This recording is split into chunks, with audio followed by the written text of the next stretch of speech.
juga lagi mendung, habis hujan juga. Di sini saya mau jatuh dulu, boleh? Boleh. Sama semangat ya.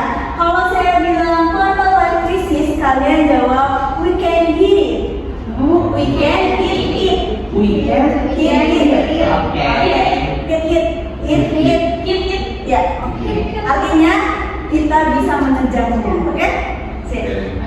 Quarter life crisis, we can hit it. Sip. Nah, sebelum kita mulai pada materi intinya, di sini saya mau memberikan beberapa pertanyaan nih. Kira-kira akang teteh semuanya pernah nggak merasa capek, tapi tuh kalian bingung capeknya tuh karena apa? Oke.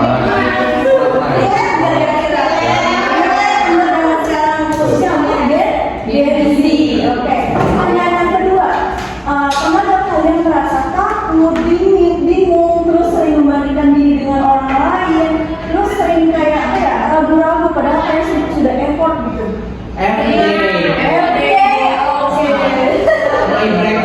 My breakfast. Oke, Pak Ki. Kenapa tuh Pak Ki? Bisa dikasih tahu sedikit? Karena saya kalau melihat di media sosial teman-teman saya yang dulunya biasa-biasa aja sekarang udah kaya, Bu. Wes. Udah ke Kapadokia. Lumayan nih. Oke, betul ya Pak Ki. Nah, untuk lebih lanjutnya kita akan masuk pada materi intinya nih. Sebetulnya apa sih itu quarter life crisis? Nah, quarter life crisis ini adalah fase kebingungan antara usia 18 sampai 25 tahun yang dimana bingung dengan arah hidup. Jadi bingung dengan arah hidupnya itu mau kemana, dibawa kemana, lalu ragu pada diri sendiri. Jadi quarter life crisis ini adalah fase dimana kita tuh merasa bingung, kita tuh arah hidupnya tuh mau dibawa kemana, kita tuh keputusan ini tuh udah benar atau belum. Jadi saya pun yang masuk Gen Z juga sering mengalami ini, apalagi anak teteh semuanya, kita para Gen Z relate dengan hal ini ya. Maka dari itu kita akan sama-sama belajar bagaimana sih cara mengatasi quarter life crisis ini. Oke, selanjutnya tanda-tandanya itu apa aja? Nih, pertama overthinking berlebihan. Siapa ini tiap malam sering overthinking? Oke, hampir semuanya ya, 1000 orang hampir. Biasanya apa overthinkingnya? Scroll TikTok, terus ngomong kata-kata kayak ini gua banget gitu ya. Oke, yang kedua merasa tertinggal. Nah, siapa nih yang kayak FOMO tentang kehidupan orang lain? No? Oke, good job. Lalu yang ketiga, takut mengambil keputusan. Ada yang bisa kasih contoh nggak pengalaman tentang ragu dalam mengambil keputusan? Ragu buat memutuskan hubungan toksik itu kita uji juga. Aduh, pressure ya kita ya. Oke, tidak apa-apa. Selanjutnya nih, dampak yang dirasakan. Yang pertama stres dan cemas. Itu apa betul? Yang kedua kehilangan motivasi. Biasanya kalau kehilangan motivasi itu sering membandingkan diri dengan orang lain, biasanya sering. Lalu yang ketiga tidak percaya diri. Ini pasti menjadi dampak negatif dari quarter life crisis. Lalu selanjutnya ada cara menghadapinya. Nah, bagaimana cara menghadapi dampak-dampak negatif yang tadi sudah disebutkan? Yang pertama, get to know yourself. Kenali lebih dalam pada dirimu sendiri. Lalu yang kedua, reduce comparing yourself. Oke, karena azan kita rehat dulu sebentar ya. Oke, akan kita semuanya karena azan sudah selesai, kita lanjut ya. Tadi yang pertama apa? Get to know yourself.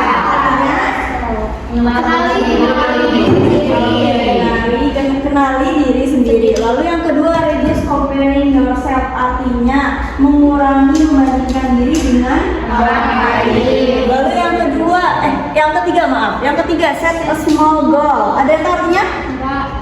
Oke, kalau artinya adalah cobalah untuk mengambil tujuan kecil, jadi small goal. Tidak perlu yang tujuan besar, tapi cobalah untuk kalian mengambil tujuan kecil terlebih dahulu.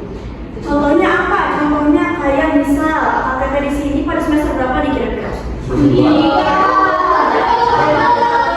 yang lagi nyusun skripsi nggak? Oh, nggak ada. Oke, gimana? Kita semester berapa berarti sekarang? 12 ya.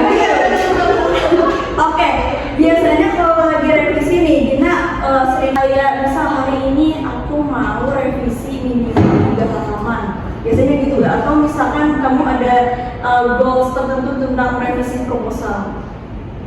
Hari pacar baru bisa. Oke, nah contohnya gitu ya teman-teman.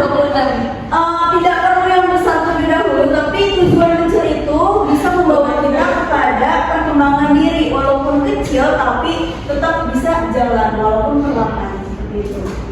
Lalu selanjutnya peran lingkungan dan dukungan. Yang pertama ada dukungan dari keluarga dan teman.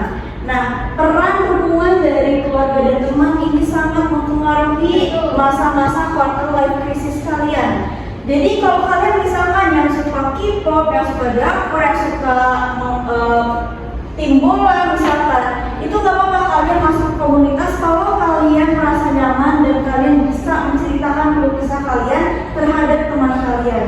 Jadi jangan takut diejek, misalkan, ya apa sih dia K-pop terusan gitu, apa sih dia drakor terus, Thailand terus misalkan. Gak usah didengar kalau misalkan itu membuat kalian nyaman, oke? Oke, ini. Sip, yang kedua berani bercerita. Nah ini dia, dari tadi yang kalian menemukan tempat ternyaman, itu kalian akan berani untuk bercerita terhadap teman kalian ataupun keluarga kalian. Dan ini membantu kita untuk mengurangi penumpukan masalah di dalam otak kalian agar tidak terlalu overthinking nantinya.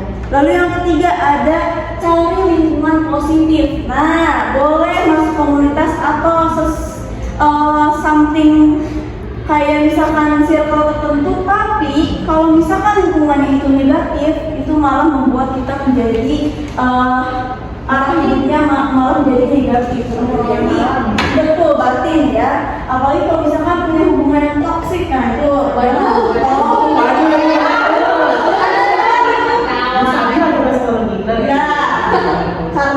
hubungan yang tidak positif itu malah membuat kita menjadi negatif seperti itu teman-teman. Lalu selanjutnya positive impact of quarter life crisis. Tadi ada beberapa dampak negatifnya. Nah selanjutnya ini ada dampak positifnya. Kira-kira kalau kita bisa melewati quarter life crisis, apa dampak positif yang kita dapatkan? Yang pertama, lebih mengenal diri sendiri. Karena tadi kita sudah get to know yourself gitu. Lalu yang kedua, belajar sabar. Nah dari yang tadi misalkan overthinking, terus misalkan kita jadi suka membandingkan, itu kita jadi belajar sabar dengan diri kita sendiri. Tidak memungkiri untuk sabar ke orang lain, tapi kita juga harus sabar terhadap diri sendiri. Lalu yang ketiga, menemukan arah hidup. Nah misal yang paling relate tuh biasanya yang mau lulus dari sekolah SMA. Misalkan bingung nih, aku mau PTN atau PTS ya, atau misalkan aku mau jurusan Ilkom atau mau jurusan pendidikan ya. Nah biasanya itu tuh yang paling bingung di quarter life crisis ini. Nah di sini ada yang pernah seperti itu gak di SMA? Kayak misalkan bingung banget nih, saya mau jurusan apa? Nah sebelum masuk ke kampus ini, dia tuh sebelumnya mau kampus apa sih?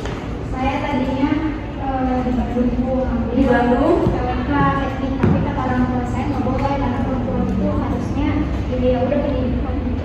Padahal saya itu pengen ngerasa passion saya tuh di situ gitu. Wow, tepuk tangan.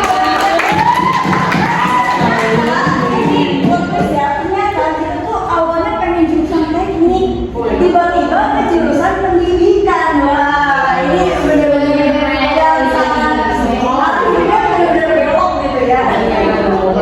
Oke, kita lanjut ya.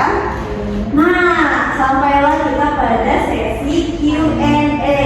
Apakah semuanya nih ada yang ingin ditanyakan nggak? Boleh kita?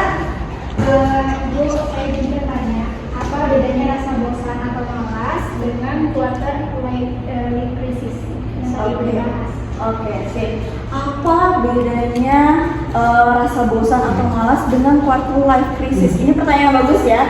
Nah, bedanya itu adalah kalau rasa malas atau bosan itu hanya bersifat sementara. yang dimana kita ini merasa merasa jenuh dengan aktivitas kita yang sehari-harinya.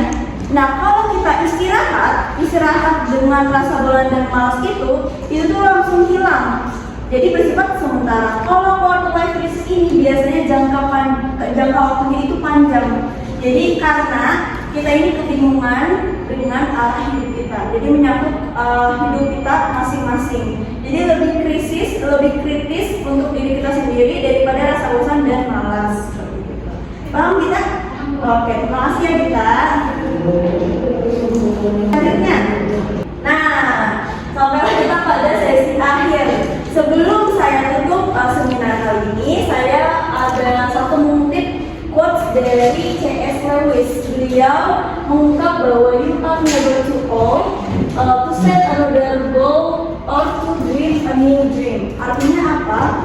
Kamu tidak terlambat untuk memulai suatu goals baru atau dream baru. Jadi kesimpulannya adalah janganlah merasa takut dan janganlah merasa tertinggal jika ingin men-set tujuan baru atau goals baru. Nah, jangan pernah takut, jangan pernah ragu-ragu, karena yang menentukan arah hidup kalian, yang akan merasakan masa depan kalian adalah diri kalian sendiri. Sekian dari saya.